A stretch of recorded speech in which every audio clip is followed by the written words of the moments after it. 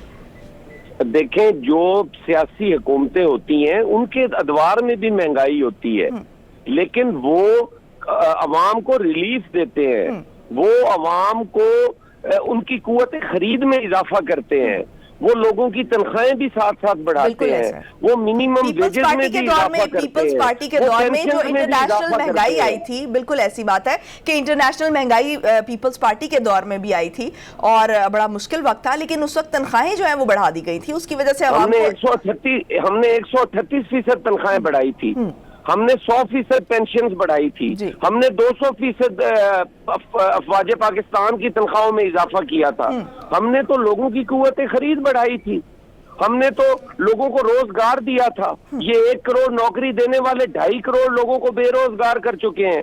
ہم نے تو اس وقت کوئی کروڑ کے قریب ہم نے لوگوں کو نوکریاں دی تھی, 70 لاکھ عوام کو کافی ریلیف دیا گیا تھا. اچھا حسن مرتضیٰ صاحب, پیپلز پارٹی جو ہے وہ اب مہنگائی اور حکومت کے خلاف سڑکوں پر نکلنے کا فیصلہ کر چکی ہے, تو جلسے جلوس بھی شروع کر دیے ہیں. اب آپ کا کیا پلان ہے کہ پی ڈی ایم کے ساتھ مل کے کچھ جلسے جلوس کریں گے یا سولو ہی آپ چلیں گے؟